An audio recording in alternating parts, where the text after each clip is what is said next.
Ketika makan siang beberapa hari yang lalu, sahabat dan partner bisnis saya membuka pembicaraan. Barusan gue abis ngajar di Stanford University bro, online kelas. Kelasnya 500-an orang yang hadir, kebanyakan mahasiswa S2 dan S3, plus profesor kampus. Gue lagi fire up aja tadi. Gue nantang diberondong dengan pertanyaan-pertanyaan yang sulit, bahkan itu yang gue harapkan. Emang seperti apa pertanyaan yang sulit itu bro? Seperti AUKUS, kuat, ya itu mah makanan lu, dimana sulitnya. 6 bulan yang lalu bahkan kita sudah diskusi yang membuat kepala gue meledak. Lu seneng lagi. Dengan AUKUS, lu bilang nggak kebijakan luar negeri Indonesia tuh dodol di kelas tadi? Saya bertanya. Ya enggak lah, dijawabnya dengan cepat. Kalau gue nih ya, kalau gue pasti gue bilang dodol kebijakan luar negeri negara tetangga itu. Bukan hanya kementerian terkait, tapi kebijakan ekonomi luar negeri dan kebijakan investasi dari luar negeri. Foreign directnya, gue libas sekalian kedodolannya berkaitan dengan AUKUS. Intinya sederhana, samain aja jawaban kita, negara tetangga dengan jawaban Thailand atau Malaysia. Netral. Kalau nggak berani seperti kebijakan Vietnam dan Filipina yang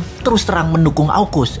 Negara tetangga tahu nggak bilangnya apa? Tidak mendukung AUKUS. Benar-benar provinsi jadinya di mata dunia negara tetangga itu. Lalu apa efeknya? Efeknya yang gue takutkan adalah kelangkaan energi terjadi di negara tetangga tersebut. Demikian saya melanjutkan dialognya yang kali ini dia yang diam. Biasa dia menyimak kesoktahuannya si bosman. Perang saat ini bergeser ke arah perang energi setelah perang cuaca dimainkan. Perang cuaca dimainkan globalis dan salah satu yang mau ambil bagian adalah para fossil oil mogul atau para oligarki minyak dunia yang merasa tertantang dengan perangnya globalis. Kegenitan sok-sokan mau memakai baterai dan anti fossil oil membuat gerah penguasa energi yang faktanya di seluruh dunia sejauh ini 80% masih menggunakan gas, minyak bumi, dan batu bara. Lalu Tiongkok sok-sokan mau memimpin dunia sisi lawannya, yaitu akan menggunakan baterai, akan jadi raja baterai. Padahal 70% energi Tiongkok import yang masih pakai gas, minyak bumi, dan batu bara. Digeret lah harga batu bara ke $230 dan digeret harga gas ke harga tertinggi, kemudian digeret harga minyak mentah di atas $80. Bisa buat jedak harga BBM di negara tetangga nantinya sebentar lagi. Bukan itu aja, pastinya nggak ada dolar buat beli minyak dan gas karena stok fulus banyakan yuan jangan-jangan. Namanya juga provinsi. Makanya jangan sok-sokan anti AUKUS, netral aja, slow aja. Bisa nggak ada energi ntar di negara tetangga itu. Perang energi adalah senjata perang untuk memukul Tiongkok. Lama sudah kita menganalisa hal ini. Setelah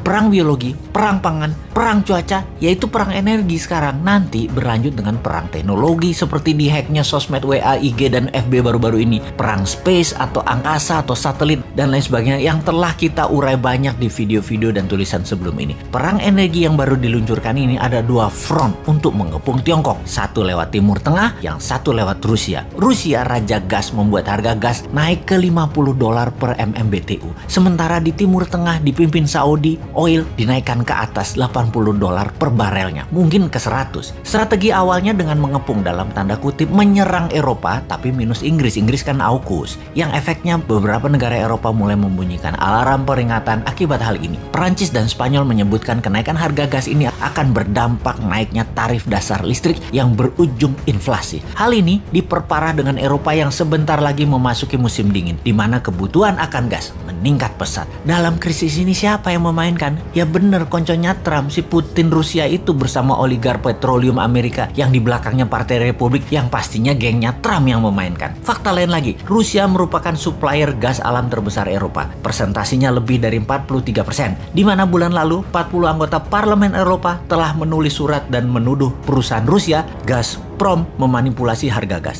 Dalam surat tuduhan itu, para anggota parlemen itu menyebutkan bahwa berkurangnya aliran gas merupakan upaya Moskow untuk menekan Eropa agar mau mengaktifkan pipa gas Nord Stream 2. Pipa gas Nord Stream 2 yang menjalar dari Eropa ke Jerman melalui Laut Baltik itu merupakan proyek yang telah diselesaikan. Namun, Jerman menolak aktivasinya. Kremlin pun menekan dengan strategi dikuranginya pasokan aliran gas ke Eropa yang melalui Ukraina yang memaksa Jerman mau mengaktifkan pipa gas Nord Stream 2. Amerika sendiri juga ikut bereaksi dalam krisis ini. Menteri Energi Amerika Jennifer Granholm mengatakan bahwa Eropa saat ini terancam dengan adanya isu kenaikan harga gas yang dimainkan oleh Rusia.